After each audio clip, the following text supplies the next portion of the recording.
And if everything is okay, we should be live now. And I'm just switching some programs on my computer. You know, live streaming lately has been a challenge for me. So I hope everything goes okay. So let me know in the chat if the sound is okay. And of course, the video quality is okay. But the sound is most important because it's about music that we are going to spend an hour together. So for those of you who are on the replay, so not live, let me first address this. We have 5 minutes of welcoming people here in the live chat. And then we start playing Beethoven. Today I'm going to play I'm going to play Beethoven Sonata, obviously. First movement of the F minor Sonata, which is this one in Opus 2 number 1.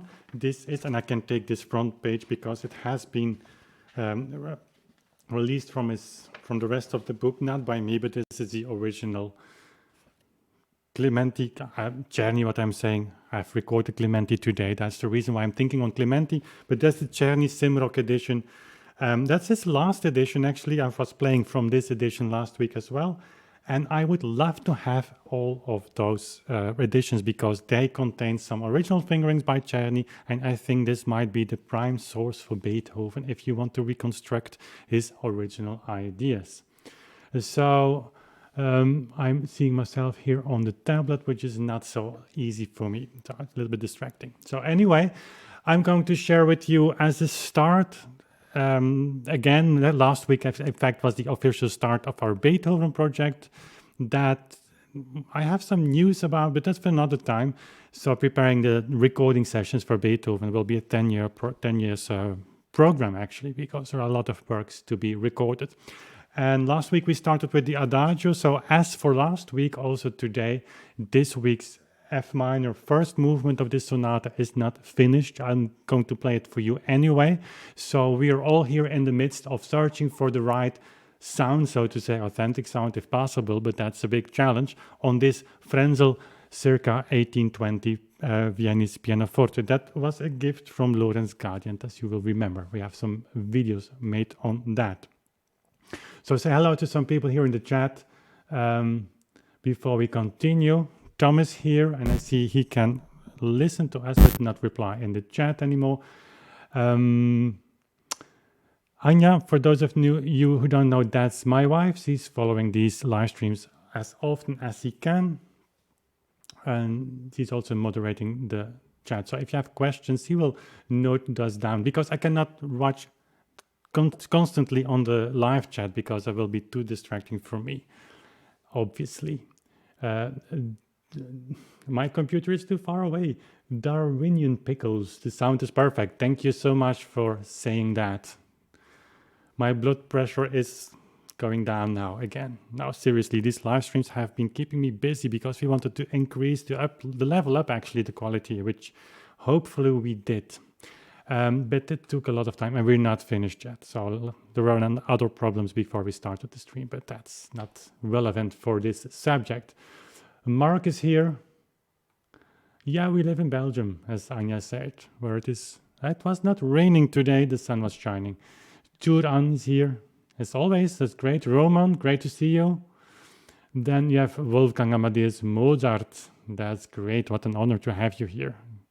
I wish you would have heard these sonatas. I think I very much would have liked to know what your opinion about these sonatas was. Actually, I would love to know what the opinion of Haydn was of these sonatas. I don't know if he has written something about it because this is the first sonata, first official big sonata by Beethoven, and the three of them combined in Opus 2 were dedicated by Beethoven to Joseph Haydn. And they are mind-blowingly new music. So Tom is still in the chat. That's great.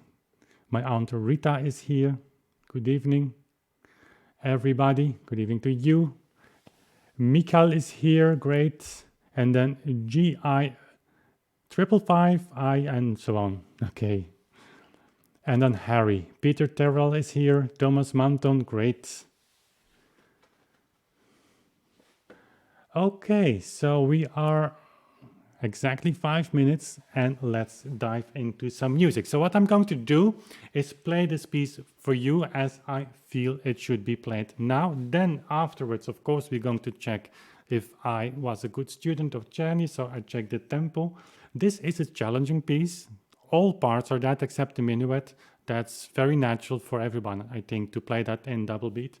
And for those of you who don't know, that's what I'm doing.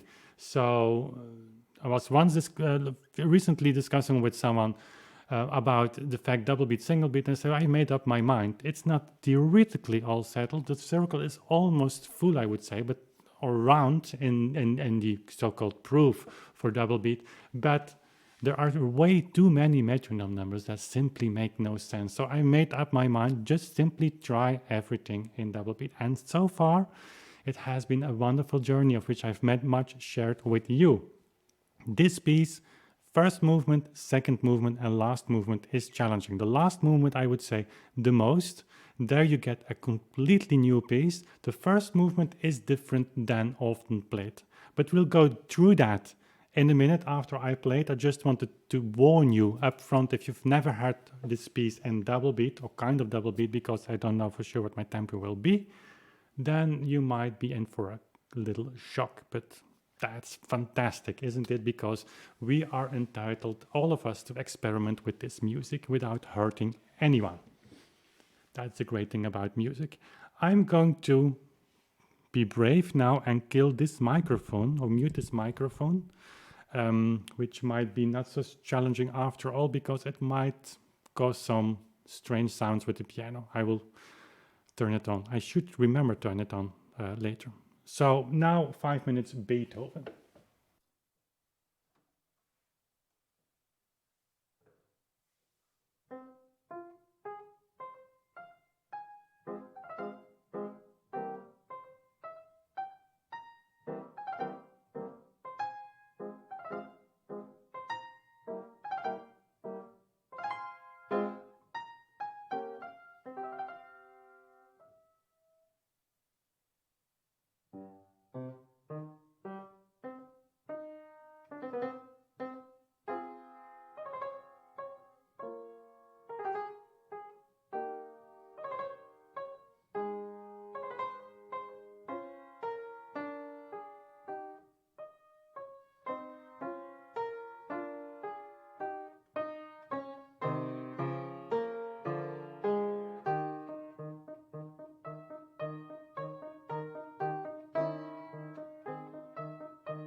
Hope you enjoyed this and was not too much of a shock. So what we're going to do now is first, well, we have several things. We go through the piece, highlight several or some places, so to say, and see, and share with you what's actually important for me, or what are, so to say, my cornerstones in this piece to decide what kind of movement I want and see if that matches with a metronome number that we have from the time. So for those of you, if you're new here, metronome numbers are often seen as very boring. I would even say, even in historical informed performance practice, a totally irrelevant information. And that's a kind of weird point of perspective, because they're nothing less than the exact tempo indications of those people. So if we have metronome indications by Czerny, we have actually from one of the greatest musicians of that time, by far the best student of Beethoven ever, the person who was entitled to, actually couldn't build a career because Beethoven sent him so many students. Everyone who came to Beethoven was sent to Czerny to teach, including his nephew. So we have the exact tempo indications from him, as we do have from many others. So it's extremely interesting to just try these things out. And the flip side of it is not easy. You often will read and hear people saying, well, it doesn't work, it's too slow, it's this, it's that. Of course it is, because when you change the tempo just a tiny little bit, you know that as a musician, then you change everything, articulation, phrasing, and moreover, the most important thing, the character is changed. So imagine if you would change your tempo drastically, which in many cases is necessary to do when you are inspired, or you want to be inspired by these original tempo indications. And so you have to look for new ways of expression, new ways of playing. As I said often before, it has to do with accentuation, accentuation, accentuation. That's key to everything. And these pianos and the clavichord is, of course, extremely well built for that. They are not built for speed and for power. Well, this is a powerful piano, but it would completely be demolished if you put it next to a Steinway.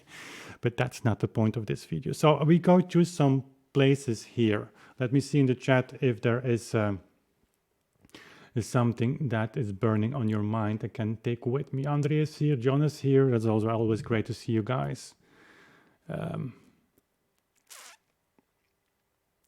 So I read some positive comments. That's really great. So GI, is it an I? Yeah, no, GL, I think, is writing.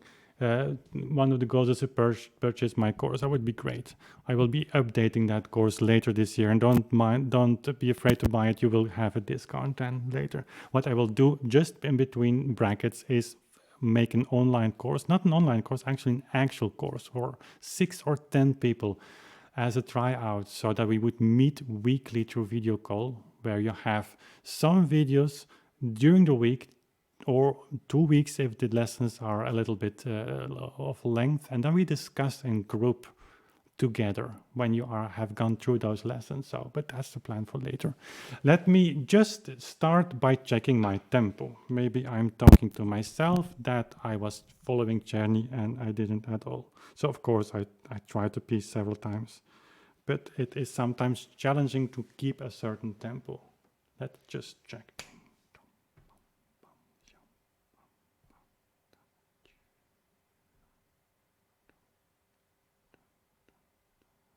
So my tempo is 51, 53 for the half note. I'm talking now in single beat. Czerny's tempo is 108. That's rather perfect. So in double beat, my tempo would be 106. And that gives me some playing room. The other tempi that we have from Czerny is rather consistent. He has, over the 4 editions that he made, he gave some differences. He had some differences in metronome numbers, but for this one I don't think so. Moschles is a little bit faster, 112 if I remember well. And then you have Hans van Bülow, who has the same as Moschles, 112. And then you go later, even in early 20th century score, which I should know a little bit more, would like to know a little bit more about, has 126, so that's the fastest. I think obviously also double beat, but we have to figure out. So what Czerny writes about this piece is that it is a lively piece, but it shouldn't be. It should be a not too fast alla breve. And so if you remember a few months ago that I made that video on cut time and tempo ordinario, so to say. No, my tablet is acting really weird. I will just turn it on its back. So where many people, musicians, even professional musicians, are often confused by the cut time, so the C with the stroke, meaning that, thinking that it's always alla breve, and so double the speed of a normal 4/4 or C bar signature, which is then acting as a tempo ordinario, so 60, about 60 the second for the quarter note. That's something that's documented over and over again. And by the way, that's not matching the metronome numbers at all, unless you apply the 1 to 2 division on it. But anyway, so an alla breve, in order to be a real alla breve, not just a fast 4/4 bar structure measurement, or not measurement, but time signature, there are some conditions that the notation has to match. For instance, not use 16th notes as a basic note value. In fact, in a true alla breve, you will seldomly find 16th notes, even not triplets. So the note notation that the composer can use is restricted to quarter notes, of course, half notes and whole notes, and 8th notes as fastest note value. And harmonically speaking, you won't see many more harmonic changes than 1 per bar. So if Czerny speaks on an alla breve, and if people in the 19th century, early 19th century speak on alla breve, you have to be always aware which type of alla breve they mean. They were very well aware of this distinction between just what the French would call in the 18th and 17th century, but no, actually more in the 18th century. Hotteterre was one of the first. The mesure à 4 tons vite, so the bar structure with 4 fast notes, which is always, sometimes also indicated with the C with the stroke. But seeing then the notation with 16th notes, triplets, or more harmonic changes per bar means that you're not dealing with an old-fashioned alla breve. This old-fashioned alla breve is a notation system that has his feet really and back in dimensional notation, so that's taken from that. And what will happen then in a true alla breve is that what in the 17th century, but certainly in the 18th century, became the standard note value, which is the quarter note, tempo ordinario, 4/4. Back in the Renaissance days, that was double. It was the semi-brevis actually, but the beat, the Schlag, was given on the minima, so on the half note. So you see then the old type of alla breve used in the 18th century and early 19th century, and even throughout the 19th century, does apply the rules that were set for that. Also here. So what Czerny says, a not too fast alla breve is really meant as a connotation to the old alla breve notation. I have here for you better one demonstration than a lot of words, but I think the theory is very important when we go through this piece together. This is one of my organ books, you see. That's how I took them to Amsterdam, not all of them. My father had them all bound in a kind of leather. It's not leather, and I'm very happy with it because they last for ages now. It's simply the Breitkopf print. So I'm obviously not able to play the organ fugue of the toccata in F major because that I'm going to do because I don't have a pedal board. This is on my site, and I think also recordings by Jacques van Noortmessen. So this is a true alla breve. I don't know if you can see this. Let me check here, or that things are in focus, but a little bit like this perhaps. So in this fugue, you will only see the use of 8 notes. There is never, ever a 16th note. Even faster than 8 notes is not happening. And so typically, the typical tempo for this Bach piece would be around the second. Tempo ordinario, second for the quarter note. We are in the old alla breve style, so we double it. We halve the note value, but we double the tempo. I'm looking for my camera, it's in the dock over there. Okay, so then I have a tempo about like, well, let's just make it as I recorded it, 60. That's this tempo.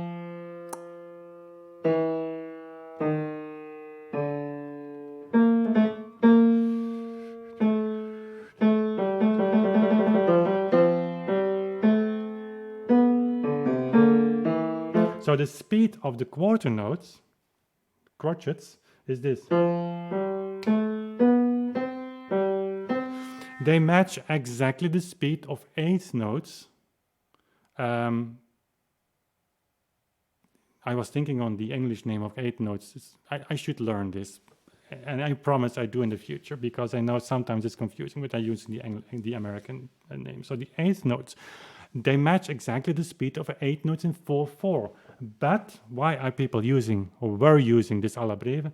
To have a very heavy performance, a kind of legato. Of course, not legato in our late 19th century, early 20th century understanding, but more, if this would be a normal tempo ordinario 4/4, you would probably play it like this.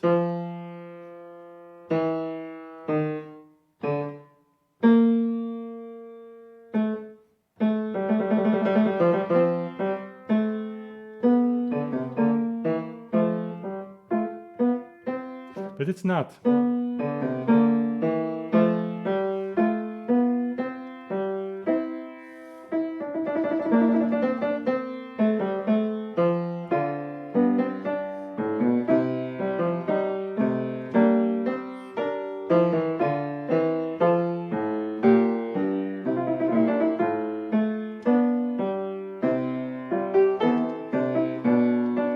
And there enters the pedal. It doesn't sound at all at the piano, I think. But when you have then 8th notes, that's quite fast.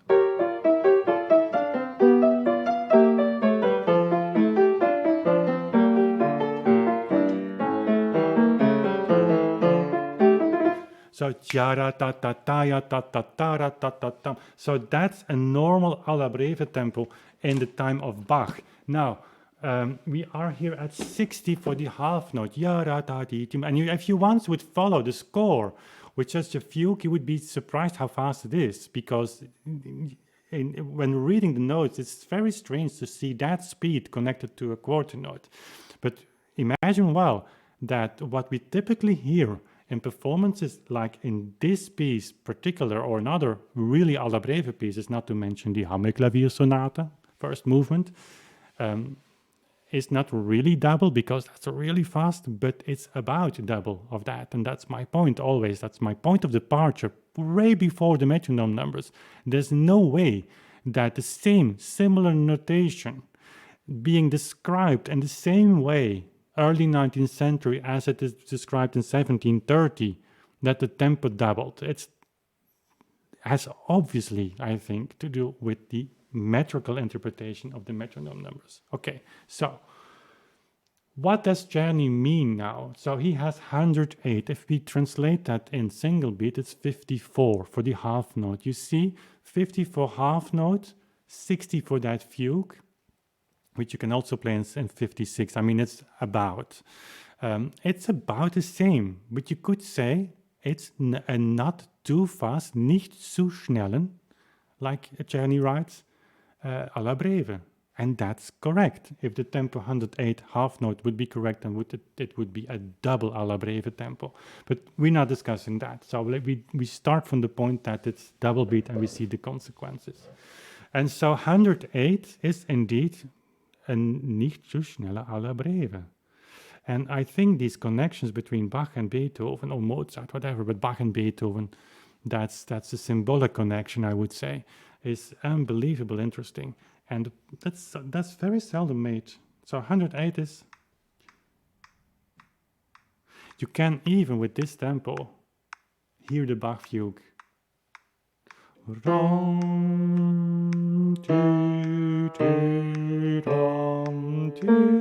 So you get a serious piece that's telling a really meaningful story, always with an alla breve.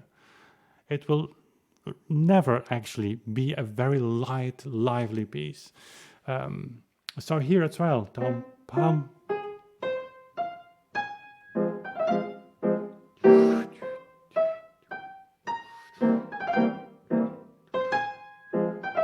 Maybe even more heavy accentuation. So I will dive into this a little bit, but let me just share with you one other piece to which this, I think, is modeled. I mean, it's dedicated to Haydn, but obviously that theme is a kind of reminiscence, is that correct English, to Mozart's G minor symphony. I have here the transcription by Hummel. There's a gift by Lorenz. I mean, it's unbelievable what scores he gets given to me. There's a video on that, but that's just a part. So this I had already. So these are the transcriptions of part of that by Hummel, which is a Mozart student of that symphony. So so Mozart, let me just play this piece in the same tempo. It's a little bit faster, but see what the result is.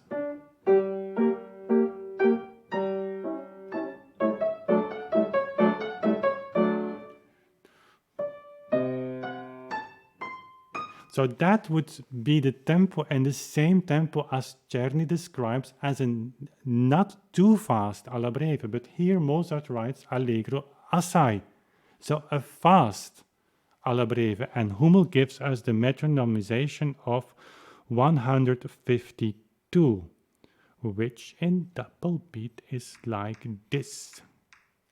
And you will instantly hear the difference in speed, I mean in tempo. You could say Allegro ma non troppo for the Beethoven Sonata. This is Allegro assai, so quite lively. You should remember the tempo.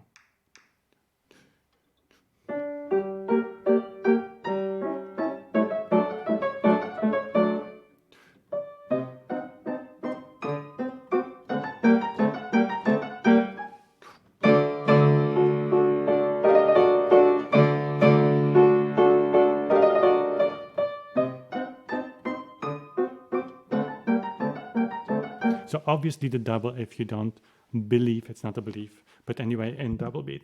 So you see, if we then go back to Beethoven, the F minor, and we would take this Allegro assai tempo as an alla breve.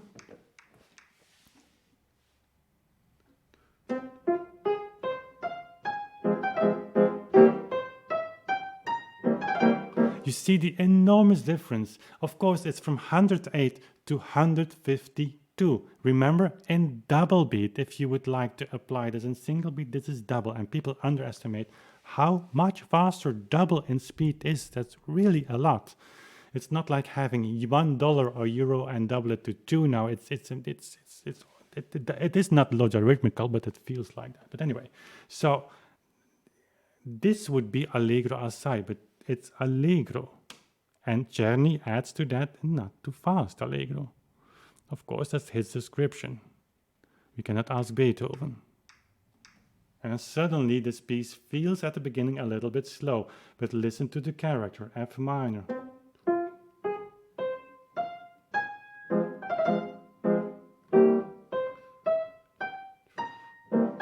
Heavy accent on 1, 3, 1, 2.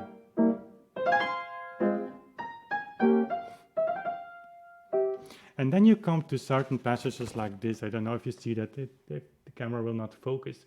But, so what to do with this? You have this turn written out, which is by definition on the beat. So you have there on 1 quarter note the necessity to play 3 notes as an ornament and give on the F an accent. So the F needs to be longer than the previous notes, and then you have the release of the E, which is in this structure very difficult because you have this strong accentuation on 1 and actually on 3. The second beat doesn't count that much. So what Beethoven does is playing against the rules a little bit. He makes the second beat in a way a little bit more important than what you could expect from this time signature. And that's of course what great composers always do. They play with the rules. But in order to do that, in order to make this point, you need simply the time that's available now. So if we then continue, we have this beautiful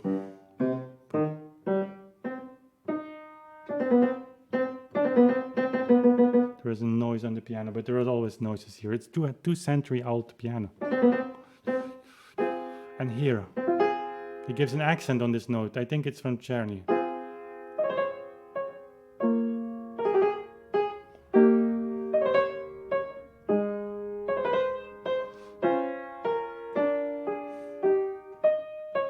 So the music it doesn't stand still here completely, but it's just begun, the music, and still here we go by bar.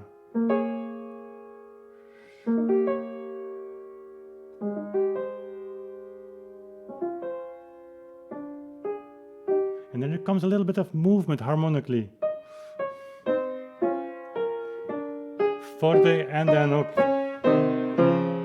And then comes the left hand. Also here, accent, pam, and 1, 3, because you will need this. But then because the next bar, this movement is important.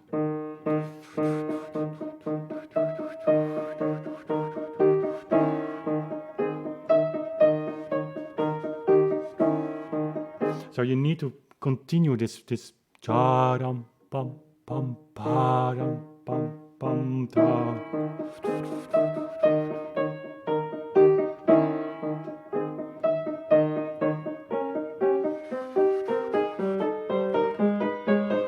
And then you have this figure with 3 notes with the bow, ta-dum. So you have the accent on the first note, which is kind of normal standard. First note under a bow gets an accent, but here the accentuated note then would fall on the second 8th note of the first beat. I mean, you have to look on the score. I was trying to find a way, by the way, by bringing up the score on screen, but that's technically still too challenging for me. But one of the coming weeks I will manage to do that. So then you could see you have the 8th note resting, you have 3 8 notes, and there is a bow. So so the G, which is the first of that figure, should have a little bit of accentuation. People really like that. I'm always thinking on one source, one quote actually of from Chopin's time, that people say, well, this playing is really, really great, but he doesn't accentuate the first note of a melody, meaning not the first note under a bow, which for his standards of the time was unseen and undone. So from that you can also think, well, it was done before, and it's also described like that. But then you have this high note, obviously this gets an accent as well. Beethoven also indicates that a little bit further. So you have there, and again, I doubt if you can see that. It's very small. You have these crescendo and decrescendo marks on one note, which which is again an imitation from singing. Remember, last week we had this adagio in which I thought, and I think it's true, that people were copying opera singers. Here it's a little bit more keyboardish, of course, because that's an allegro and there is some motivic play in the game. But still, in the and also for that, this tempo works great. So listen, and don't hold back. That's of course a great thing on such a piano. It's made for that. If you play this on a modern piano, you maybe not want to overdo this, because a modern piano has a dynamic range of. I mean, you can literally play that upper note fortissimo. That's the dynamic differences on this piano are a little bit shorter. I mean, it's a great dynamic range, but it's made for accentuations like this. Okay, let's try. Here, accentuate. Dum pa dum pum pum pa. Now, do ya dum pa da dum.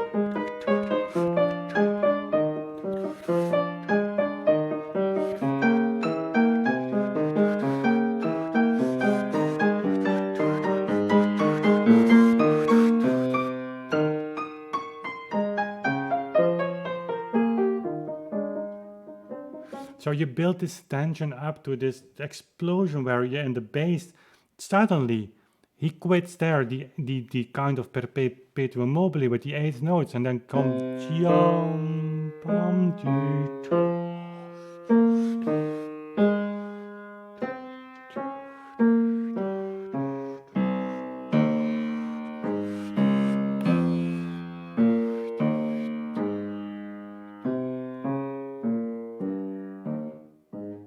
he comes to a closing statement. The left hand here is obviously what drives the music. The right hand is just a release or relief, I would say, of this tension built up with these, what the Germans would call these Zeusser figures. So a little bit crescendo, maybe a little bit accelerando. So to build up this, but not too much. And then you come to this explosion where it's kind of freedom. So let's try this again.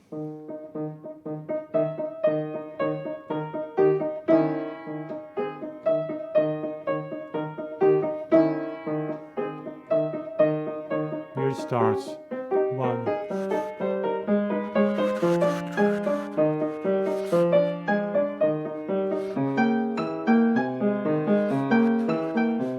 Crescendo.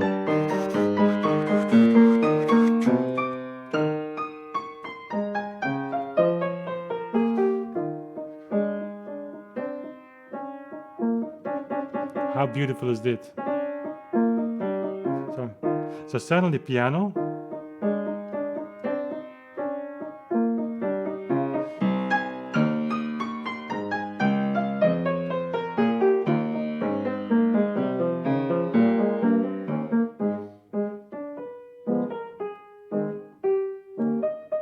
So suddenly this doesn't feel slow at all. You have this liveliness. Beethoven built this both in terms of note values and in terms of harmonic density so well. And then by introducing this and then just adding a little bit more salt and pepper. So that's the tempo rubato. But even without, you get this building of tension, which is perfectly released here then, where everything comes together.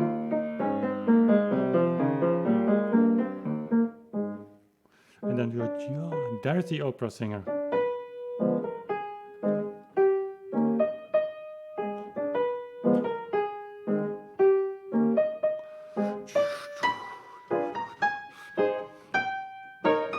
So make everything big. And that's one of the things I learned in this tempo journey, that these big emotions, they come out of the music, and you have time to really mold them, to create those movements, those emotions. So here also you can take time. If you would do the same, and you often hear that actually in modern performances, that great musicians, they feel the need also in places like that to really demonstrate what's going on. And so the tempo often is taken down so incredibly much. Remember that one episode that I've made on Maurizio Pollini's F minor etude. So that one, where he, in the last page, where you have all these rhetorical aspects, so with rests, he simply slows down to double beat, and nobody realizes that because we are so used to that. That's often done in Beethoven as well. So when I give a little bit more emphasis to some places, it's still within this tempo range of what I think Jenny describes. You have that freedom. Okay, and then if we go, and then I will be in the chat in a few minutes. So to close this, let's check the time. It's 45, it's perfect. I hope I don't talk and ramble too much, but there's a lot to say about this piece. Then you come in the middle section, in the development, where he, with almost, I mean, think about it from a composition standpoint, he has almost no material. It's this theme. And then you reverse it. And he brings this to a kind of climax that's really unbelievable. And all the aspects that are in the A section are coming back. So you start in A flat major. By the way, it's difficult to really shape this. If you play this really flat, if someone wants to demonstrate how slow double beat is, well, you need these accentuations, because otherwise you talk another language. You mix a language with another pattern. It doesn't work. So you need jump, hum, so that you as a listener feel jump.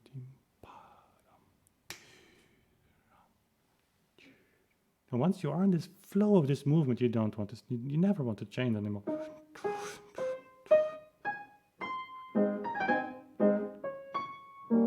He's telling a story here. Suddenly, harmonic. There is the left hand I can tom pom. Remember to put.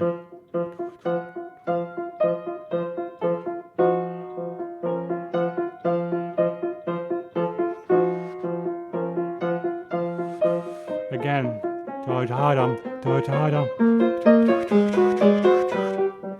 So this is really, really great. You expect as a listener, remember, we know the piece very well. But if you hear it for the first time, you expect again this long line. No, nothing of that. He goes from and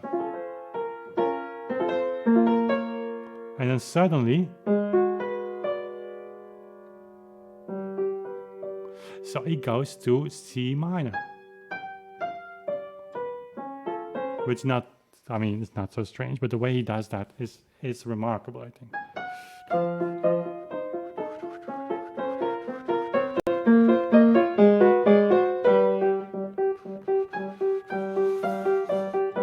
And also, one more thing. So fortissimo on the first eighth note, but piano on the next one. You read even as late as Van Bülow how he fulminates, so to say, against the new practice of not doing that anymore. And the reason for that is if you play it so much faster, you cannot give this pianissimo on the second eighth notes. You need a little bit more time for that. So it all fits.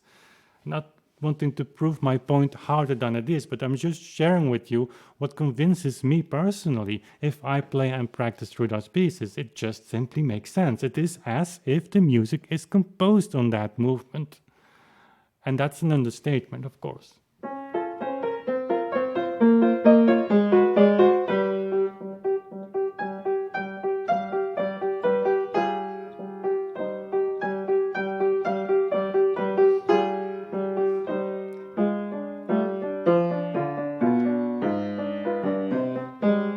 I'm sorry.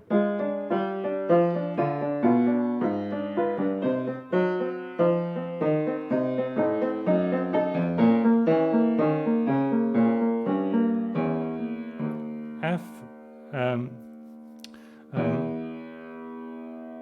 I forgot the name for this. F.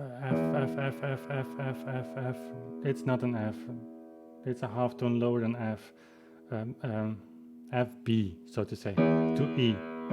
So he goes down where the beginning opening motif is going up. It's mankind speaking to God. That's basically rhetorically what it means. Now we reversed. We get an answer. And so here we see, just I'm making this up, but rhetorically it would make sense that you have this conversation between earth and heaven. Regardless if you believe in that, doesn't matter, but this symbolism is there. And Beethoven suddenly starts to work with syncopations. Flat, that was the name I was looking, E flat, F flat, so to say. So Beethoven is suddenly working with syncopations in the left hand.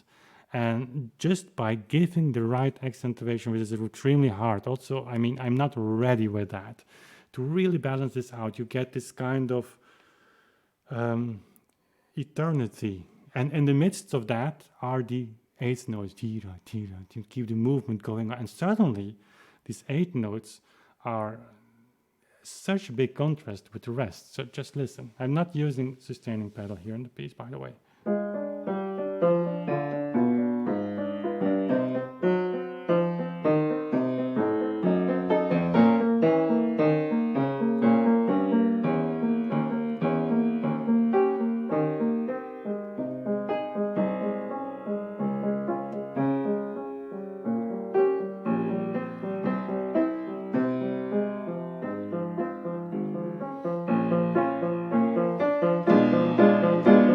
So you have this,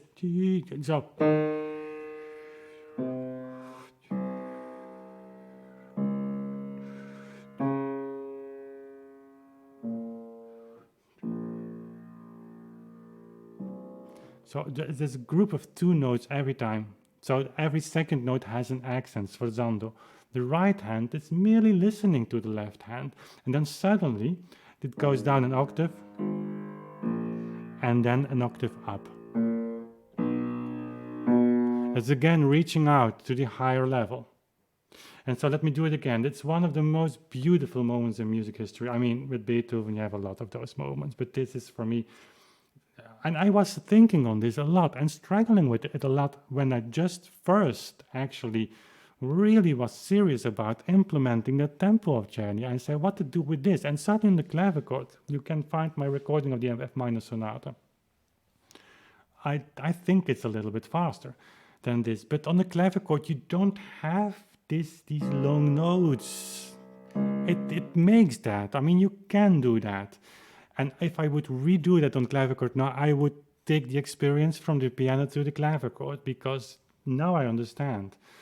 So okay, let's do it again. And just this is wonderful, actually. If it works, if it doesn't work, it's boring. That's always the case. If you hit it right, that's perfect. And you everybody say, "Whoa, this is beautiful." If you just miss that point where you have to be, that's really worse. You can be better miles off that center point. Just missing it is really bad. So that's the risk you have to take as a performer.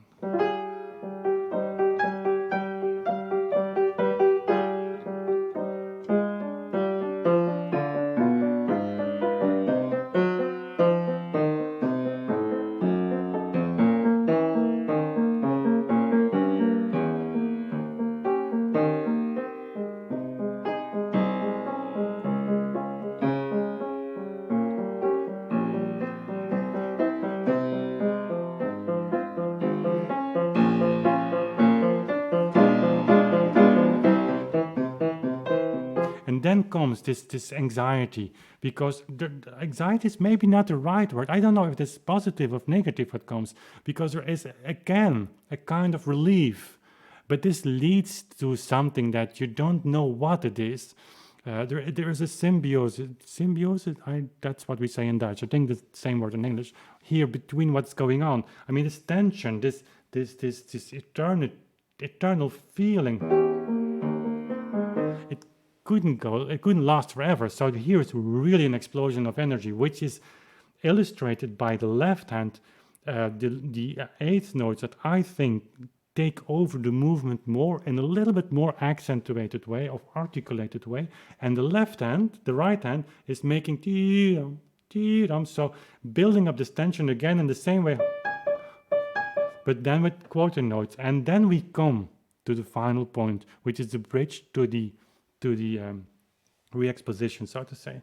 So let's in the C's. Everything comes to a halt here. And this moment, I think for me, music history, it's a major moment. I mean, this is really 1793, 94, remember that.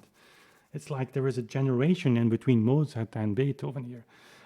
So let's try this again, but from this perspective. So we end this eternal or this heavenly talk, so to say.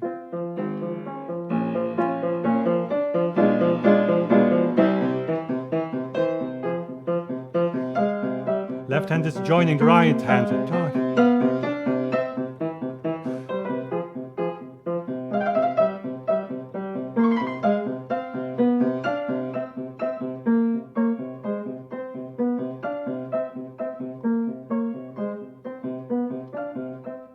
So I might have sped up a little bit, but you see how everything falls back again. So he builds up this tension. So the left hand is joining. It's extremely important to make the melody on the left hand, so never play. It's the melody there. It's just written within this figure. And then suddenly, when he's on the stop, everything comes down again, and then you end on the C. Let me just do that with the bridge to the re-exposition, the reprise, as we say in Dutch. And then I come to you in the chat if you have something on your mind to ask with this piece.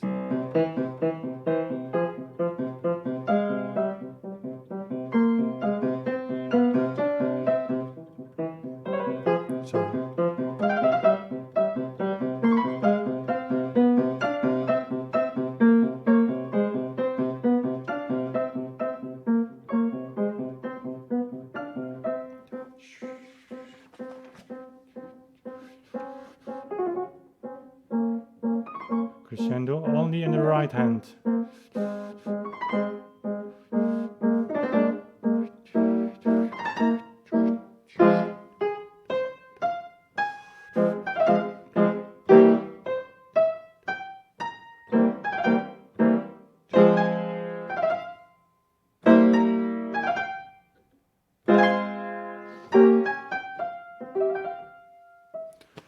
So and so on and so on and so on. I mean, this is a live work to really play that. Okay. I hope this was not too cryptic to understand. So, okay. If there's something on your mind, then I'm going through the chat now. So before I do that, if you have to leave because we're reaching the hour here, on Thursday there will be not a live stream, but because I have a meeting at 2 o'clock in near Brussels. So I will be home for 8:30. So, but I cannot guarantee that I will be there. So what I will do is record a practicing session for the last Sinfonia, number 15, make the fingerings. The advantage of doing that is I can put my cameras really close to the score and still having my view on my playing actually in the picture as well. But I will again premiere that video. So as with the Clementi last Wednesday, remember, there's a kind of mix between a live stream like we're having now. So I'm talking and playing and you're in the chat. But that video last week went as a premiere, which is a new function also for our channel. And so basically what it means is at the given time, like a live stream, starts the video. So instead of the live stream, starts the video. But similar to a live stream, we'll have the chat available. And it was a great moment, actually. A little bit of confusion because like Tom was thinking, he made a joke, obviously, but he said, you are playing and typing in the chat at the same time. But Anya was saying to me, why not do some practicing sessions as a premiere because, I mean, logistically, it's easier just to record than to live stream. We lose a little bit this really live interaction, me sitting here at the piano at this moment. But I will be, and I can be in Thursday, I think, also in the live chat with you. So I can answer questions there. So let's try that out. I probably will record that session or tonight or I don't know. Tomorrow I have also a meeting. Remember that little organ of which I made that video in Buizing, that little Van Petegem organ. It's being finished, and we have the official acceptance tomorrow with the organ builders, which is always a little bit of, I mean, it's a great moment. Okay, having said that, here I am in the chat.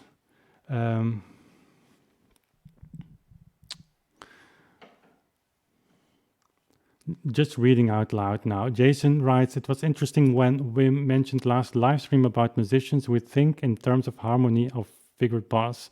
That would be great to be able to do. Yes. And honestly, if I regret one thing, in the 1990s, when I was in conservatory, the focus was really on performance practice. So Jacques van Noordmessen was a wonderful improviser, but we almost never had improvisation lessons. And I had some lessons with figured bass, but I've never developed that. And if I would redo one thing, it would be that. But it's often difficult to be good as an improviser and as a performer. But that's what it is. Wim Stampy always give a kind of swirl and tension inside. It should be. It's a kind of movement within it movement. And yeah, it's difficult to explain. Doug Wright, the fate motive was evident in the last notes. That is interesting, actually.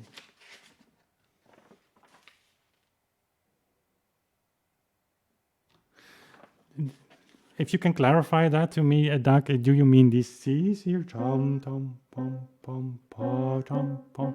Because it feels like a little bit a fate motive. It's not the fate motive of the Fifth Symphony, of course. Okay.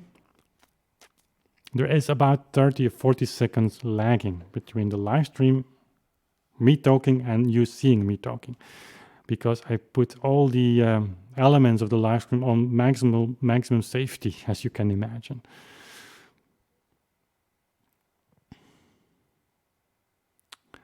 Okay.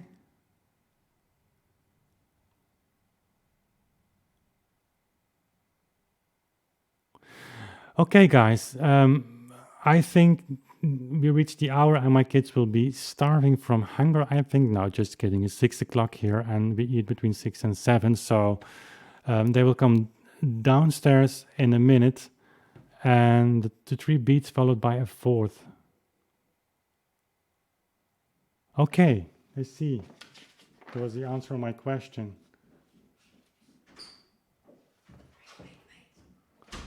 Anya is running down the stairs and says, wait, wait, wait. So she'll make her appearance in this live stream in just 5 seconds. So 5, 4, 3. So there are a lot of questions, but a few that are very interesting. Okay, come over here. Yeah, I tried. You see why we needed studio. Yes. Hello, everyone. There you can see if you're on screen or not. No, I'm not. So let's go here. So women power, 50% equality now. Hot topic in politics. There are a few questions. There are a few people who are playing piano, so they are in their 30s, 32 and 37. So young. Yes. I'm still a child, 32. Yeah, I know. I'm feeling old now. But okay, I listen. So that's JL555. LS. Oh yeah, I've seen. And Leonardo Aponte, and they are interested in the course or to have private lessons with you. That was he. And John explained he did it with Patreon and he liked it. So I said it's a good idea. Yeah. But so if you want to give updates about keyboard courses. I see you gave answers to everything. So you do a great. We will change the last part of the live stream next time, and you do the great job. You just make this final announcements, and so no, just kidding. So I see Jason is a patron, by the way. Where would you recommend to start departing from J.S.Bach into Mozart, Beethoven? That's a really great question. I would say that's a great question that I cannot answer. Sorry, Jason. I think it doesn't matter if you just. But of course, the thing is how you play Bach and then play C.P.E. Bach is a bridge figure. The connection between Bach and Beethoven and Bach and Mozart is of obviously C.P.E. Bach. I mean, that was the Bach of the 18th century, the second half of the 18th century. So people didn't forget about J.S.Bach, what people made in the 19th century, of course. C.P.E. Bach's name was, we're not going into detail because there's so much to say, but just briefly, name was so big, his influence was so big that actually in the 19th century when the music of Bach became available, J.S.Bach, they started to realize what a giant figure this was. And so they wanted to have no sound. I don't know. I think no sounds. It sounds. Yeah, okay. I think it was Anya talking. That might be a little bit soft. No, seriously, not kidding.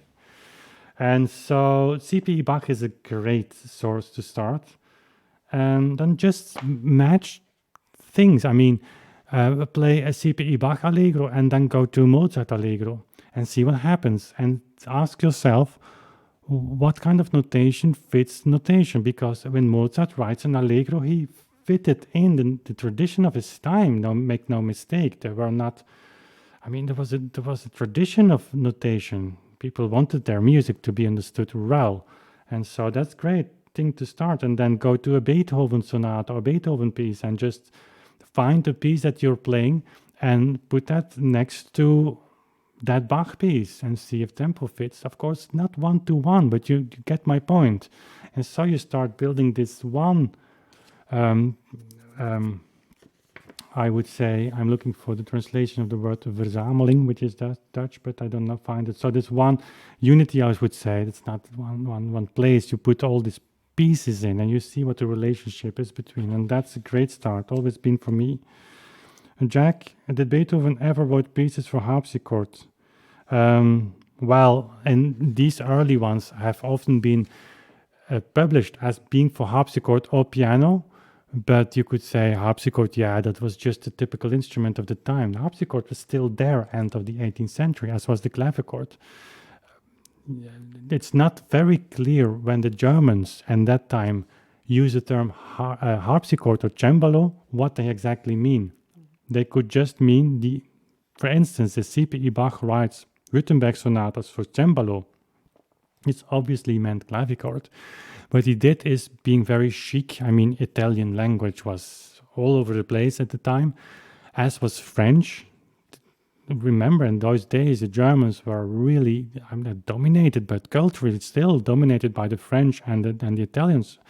And so they looked up to their languages. So when they wrote cembalo or C.P.E. Bach, he meant the translation for keyboards, which was in Italian. The keyboard was translated by cembalo, which was the principal instrument. In France, it was harpsichord. So it's not always the case. And I certainly don't know when it was the case and when not. But in C.P.E. Bach's case, it's, for instance, clear that it was clavichord. In Beethoven's time, we don't know.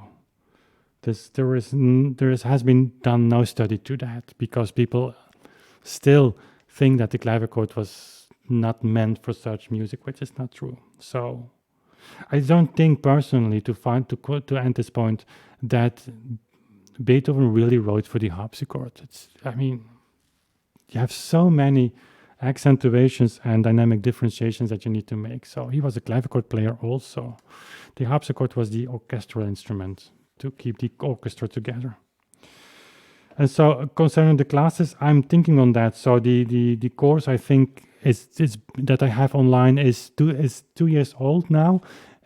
I think on updating that. It's been put at a very low price now, so it's the moment to go into there. And I think it served a lot of people well. I mean, it's not up to me to say that, but I've receive so many good reactions. You will learn to relax. You will learn to listen to your body, and also learn to how your body and brain works together in order to practice. So those are basic things too, and that I am applying to make some basic statements about techniques that you should consider on keyboard to play musically. So I will work more on that course in the future, and I will build this course where I actively interact with you.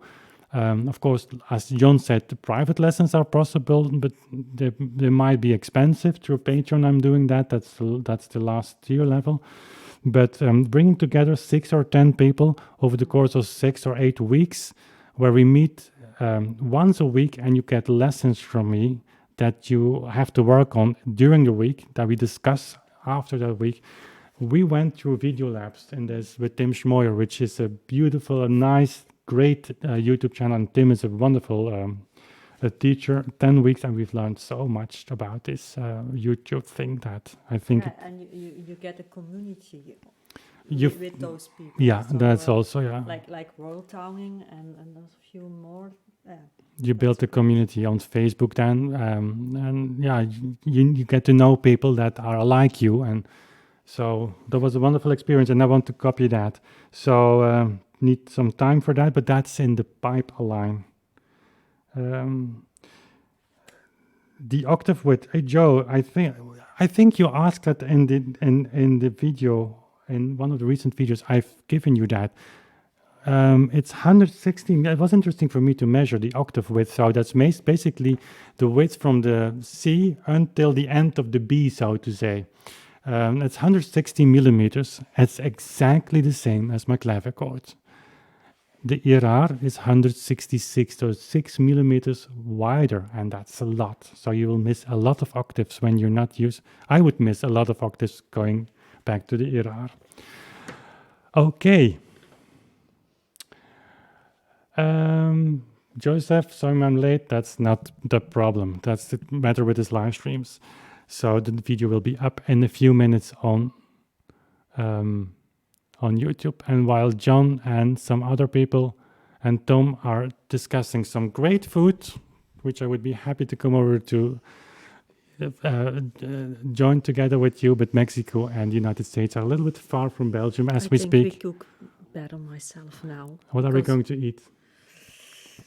Mashed potatoes and carrots. Okay. Ordinary stuff, turkey. But very good. Okay.